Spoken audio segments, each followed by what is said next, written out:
Welcome to the Deep Dive. I was thinking today about something that kind of feels like, well, almost fantastical, but at the same time, strangely familiar. Like, we talk about this idea of interconnectedness a lot. And sometimes it makes me think about those like unseen energies or connections that, well, some people believe are like pulsing beneath the surface of our world. It's a pretty interesting idea, isn't it? And it really reminds me of that fascinating lore, like, oh, it's almost like a myth from another solar system. You shared this with us a while back. It's got me thinking. Oh, yeah, right.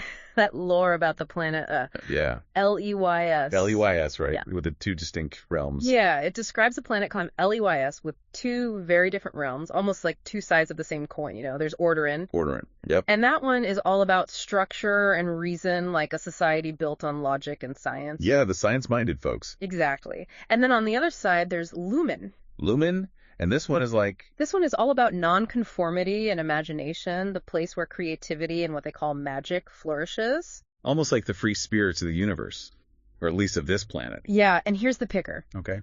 The people of Orderin. Yeah. They have absolutely no idea that Lumen even exists. Whoa. It's like they're living right next door, but it's like two completely separate dimensions almost. Or frequencies, It's like two realities coexisting side by side, but totally oblivious to each other. It's wild. But there is a connection, though, right? You told us about this ore grid thing. Right, the ore grid. This is where things get really interesting. Imagine it as this vital pathway. Okay. It's described as low mass, high speed, and it carries energy. Energy pathway. Yeah. And in Lumin, it's absolutely crucial. It's their lifeline, basically. Why is that? Well, because it connects the Great Tree, which is like the heart of their world, the source of their magic and life force, to all the homes of the 4 clans that inhabit Lumen. Oh, so it's like this central hub distributing this energy or life force. Interesting.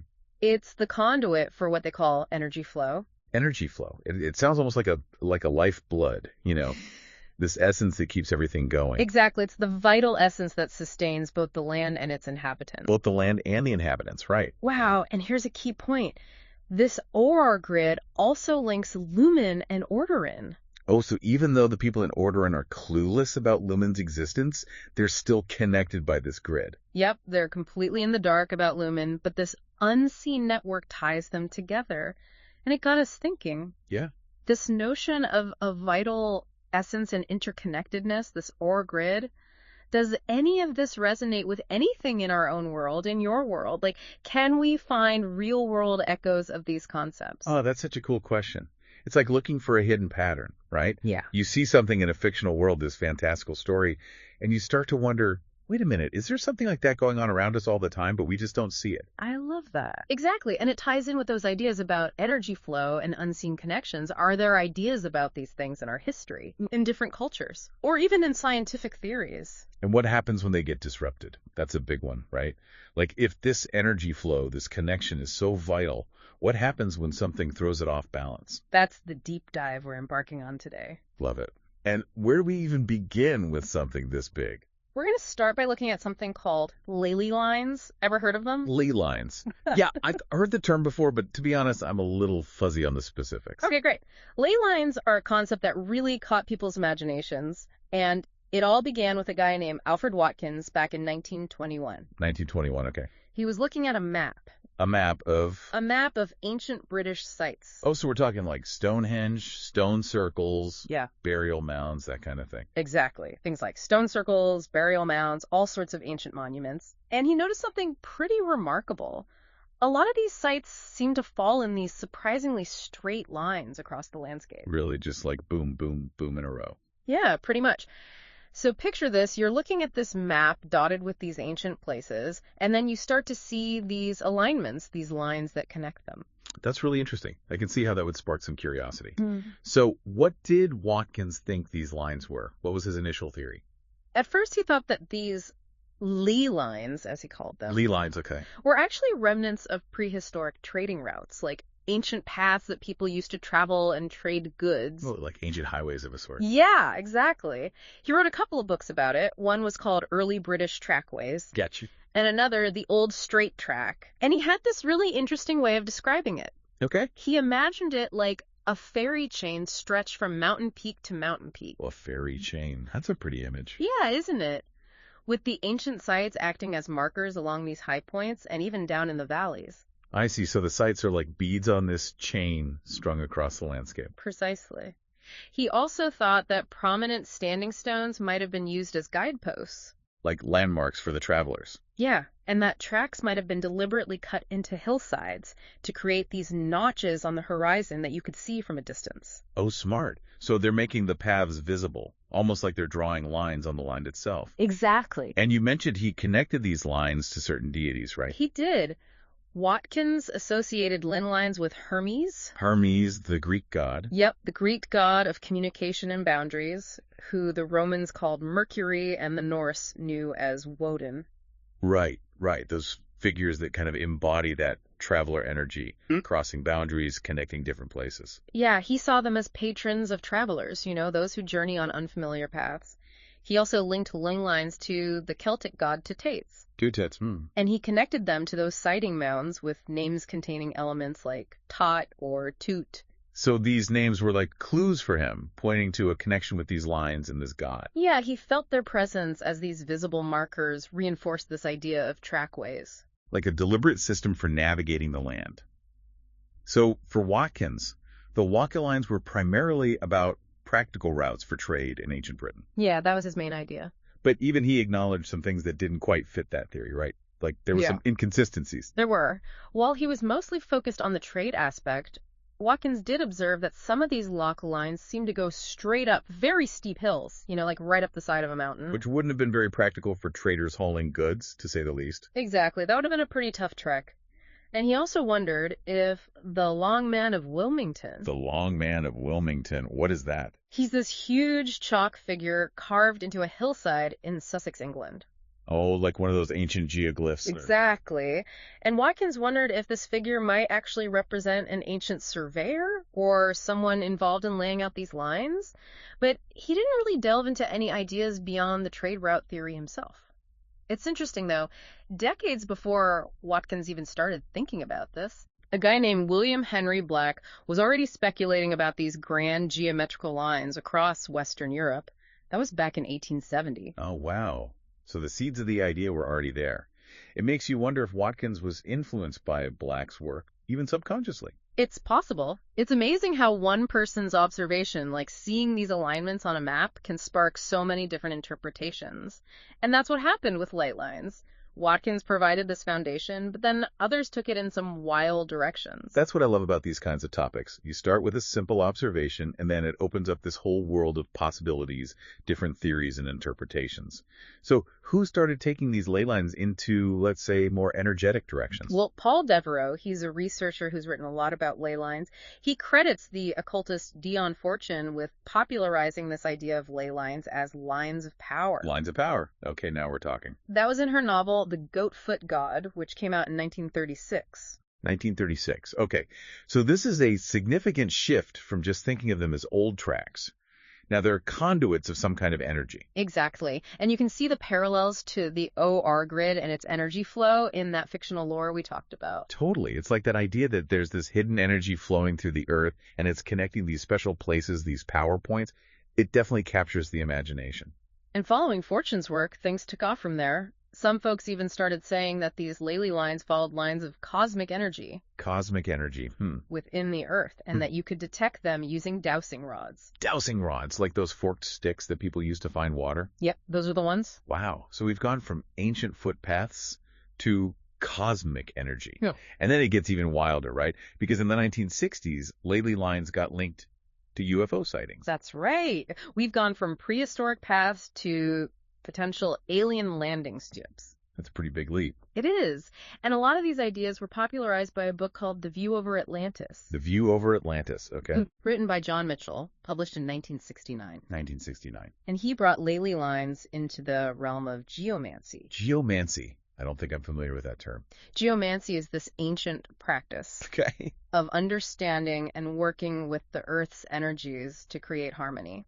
Oh, interesting. So it's like the way of working with the natural energies of the landscape, almost like I don't know, acupuncture for the earth or something. That's a good way to put it. And Michell connected ley lines to this. Yeah, he drew connections between ley lines and the principles of feng shui in China. Feng shui, right, the art of placement and energy flow into space. Exactly. And he also talked about the way ancient temples were often built at locations that were believed to have powerful earth forces. So he's seeing these connections across different cultures and practices. It's like he's weaving a tapestry of these ancient beliefs and practices all connected to the Earth's energy. And by the 1970s, the term earth misters started to be used to encompass all these ideas. Ley lines, geomancy, and other related esoteric ideas. Earth mysteries. That sounds like a whole genre of its own. It is. And around that time, Maria Reich, you know, the woman who's famous for her work on the Nazca lines in Peru. The Nazca lines, right. Yeah. Those massive geoglyphs in the desert. She even drew connections between Watkins' observations about those British chalk figures and similar markings in South America. Wow, so she's seeing a potential global pattern here. Hmm. It's really fascinating how this idea of ley lines keeps expanding and evolving. It is. And then we have these other folks, Chuck Pettis and the Geo Group. The Geo Group, good. They offer a very specific, very detailed perspective on ley lines.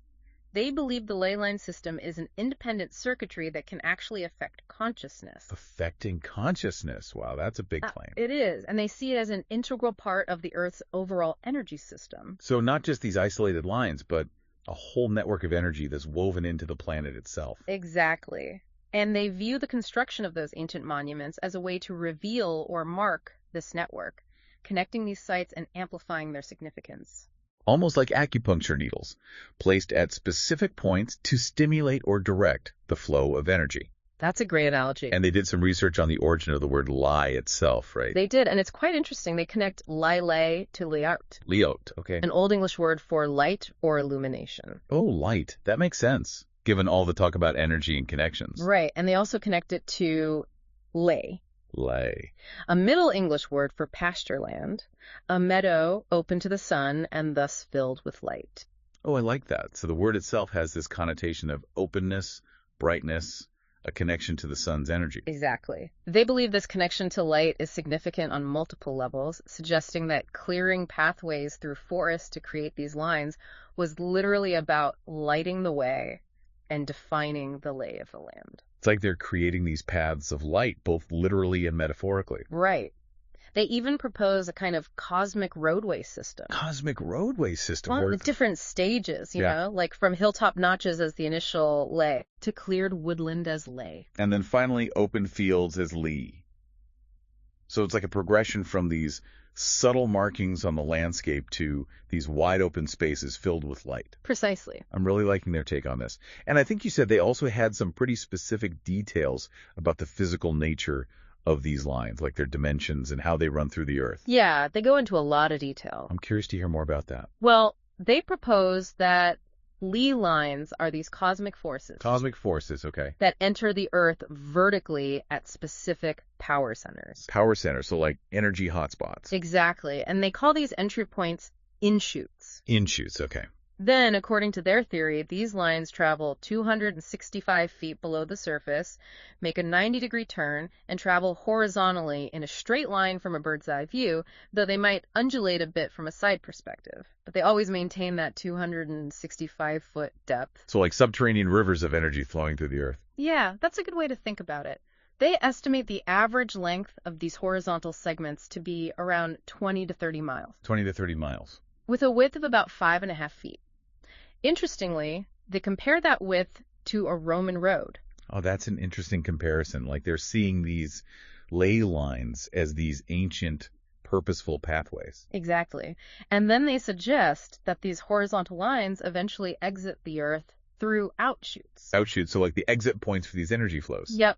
And they make another 90-degree turn there, heading back up to the surface. And in some cases, they even think that these lines go straight through the Earth's center to emerge on the opposite side of the planet.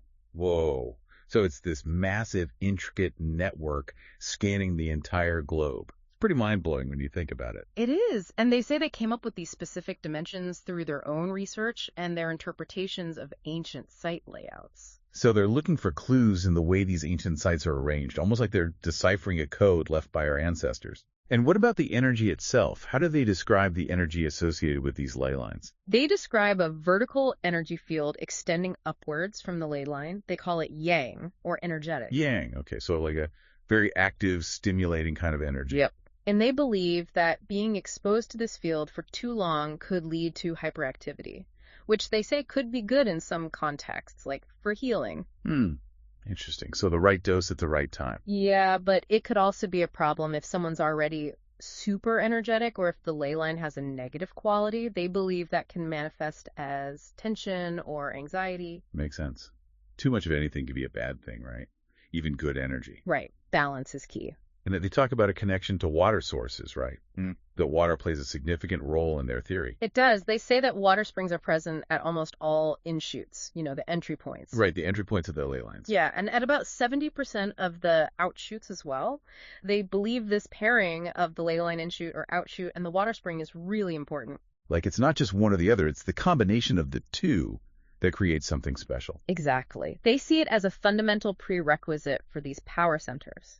And the way they see it, it's the union of these two energetic forces, the ley line and the water, that influence the placement of ancient monuments, creating this holistic field, like an energy that's greater than the sum of its parts. It's like a synergy between the earth energy and the water energy. Exactly. And they believe this energy can directly impact our consciousness. They do. They propose that these power centers radiate a universal energy that can affect consciousness. Affect consciousness. And that it can also be influenced by consciousness. Oh, interesting. So it's a two-way street. Our thoughts and emotions can influence this energy field and vice versa. Yeah. And they even suggest that strong emotions experienced at these locations over time, like over centuries, can create layers of consciousness that people visiting later on might be able to sense or experience, almost like emotional imprints left on the landscape. Oh, wow. That's a powerful image. Like these places hold the memories of all the emotions that have been felt there, and we can tap into that somehow. It's fascinating, isn't it? And it really echoes the energy flow concept in the LEYS lore. It totally does. The idea of places holding on to past emotions and this energy flowing through everything, connecting us all. Right. It's like we're tapping into something ancient and universal. Exactly. Now, you mentioned that there are other perspectives on alley lines besides this very detailed theory. Oh, there are. It's not a universally accepted idea. Of course not. So what are some of the other interpretations out there? Well, there's what's often called the New Age approach. This one often links ley lines to underground streams and magnetic currents. Underground streams and magnetic currents, okay? This was proposed by dowsers like Captain Robert Boothby and Reginald Smith, and then Cecil Underwood. Cecil Underwood, another researcher, I take it. Yeah, he came up with this concept of holy lines. These lines occur at the intersection of what he considered negative water lines and positive aquastats. Okay, break that down for me. Negative water lines and positive aquastats.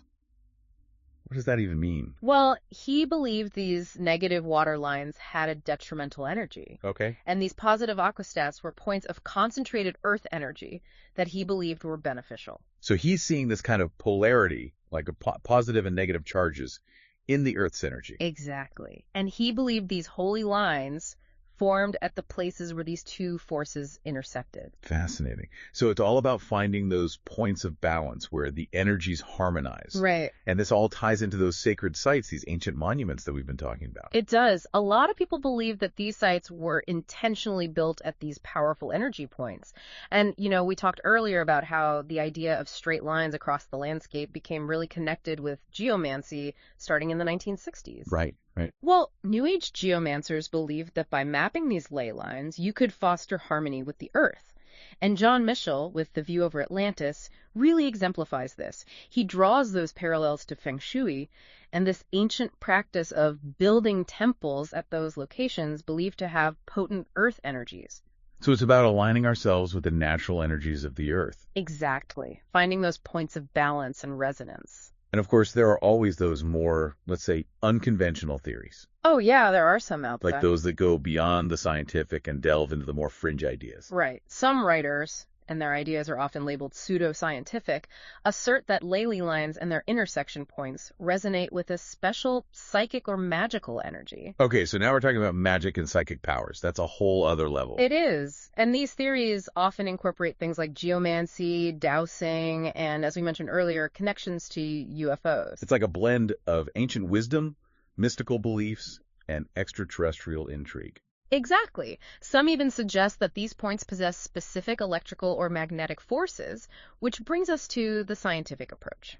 The scientific approach. So, I guess this is where researchers try to measure and quantify these energies, see if there's any empirical evidence to back up these claims. Right. And there has been some research done. Some data collected by Leyline investigators actually suggests that certain points along these alleged lines do exhibit higher magnetic energy compared to the average geomagnetic intensity. Really? So there might be something measurable there. Maybe, but it's not conclusive. You can find discussions of this research in books like Places of Power and articles like Lodestone Compass, Chinese, or Olmec Primacy. But when scientists have investigated the underlying mechanisms that might explain this, things like telluric currents, geomagnetism, and Schumann resonance. Right, those natural electromagnetic phenomena in the Earth and its atmosphere. Exactly. The current evidence is largely inconclusive. So there are these tantalizing hints, perhaps. But nothing definitive from a purely scientific perspective. Yeah, not yet, anyway. And then, of course, you have the skeptics. The skeptics who say it's all just a coincidence. Exactly. They argue that Leyline lines simply don't exist as anything more than random alignments. Meaning?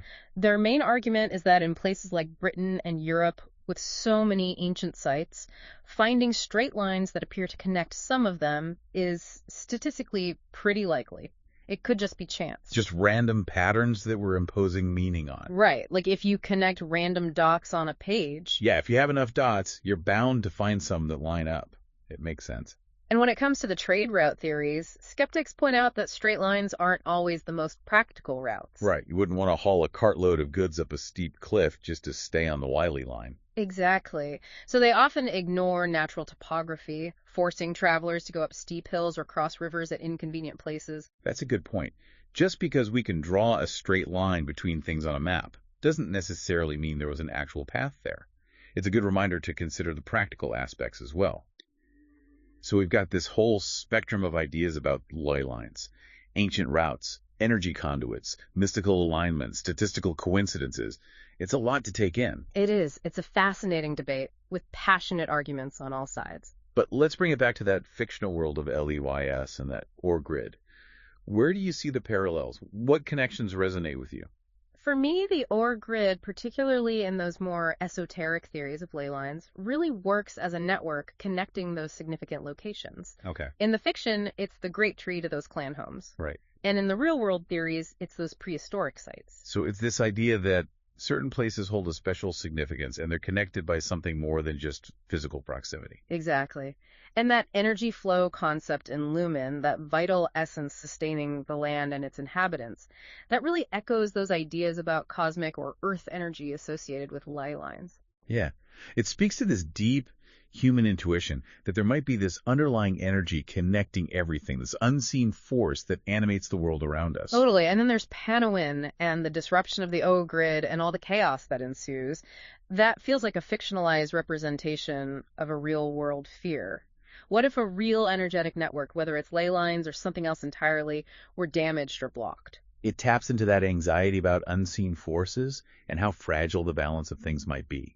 Like if we mess with these energies, we could unleash all kinds of unintended consequences. Exactly. And the Great Tree, as that central anchor of the OR grid, is a compelling image. The Great Tree, yeah. It's like a symbol of that interconnectedness, that vital source of energy that sustains everything. And it mirrors those ideas about certain geographical features or those ancient sites being particularly significant nodes in a ley line network, maybe possessing unique energetic properties, or being points where these energies are especially concentrated. Like those acupuncture points on the Earth's body. Exactly. It's almost like this fictional world is playing with these very real human ideas and beliefs, taking that core concept of interconnectedness and giving it a magical, fantastical framework. Right.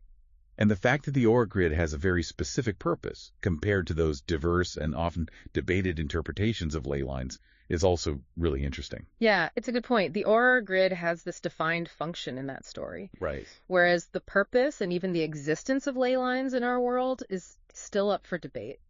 So as we wrap up this deep dive, I think it's safe to say that this concept of ley lines in all its forms really highlights this enduring human fascination with the idea that there might be more to our world than what we can see and touch. Whether it's ancient trade routes or pathways of Earth energy or even just patterns we perceive in a landscape, they speak to this deep desire to find connections and meaning in the world around us. And that fictional ore grid in the LEYS lore serves a similar role within its narrative, that vital essence that binds everything together. The disruption of that grid and the chaos that follows resonates with those anxieties we have about unseen forces that might be at play in our lives and the potential consequences of disrupting them. It makes you wonder, doesn't it? Considering these ideas of interconnectedness and unseen energies, what grids or vital flows might we be overlooking in our own lives, in our own world? What are the essential connections, both tangible and intangible, that sustain us as individuals and as a society? And what might happen if those are disrupted? It's a thought-provoking question to carry with you, this balance between the seen and unseen forces that shape our reality. Thanks for taking this deep dive with me. My pleasure. Always enjoy exploring these fascinating ideas with you. Until next time, keep those connections strong.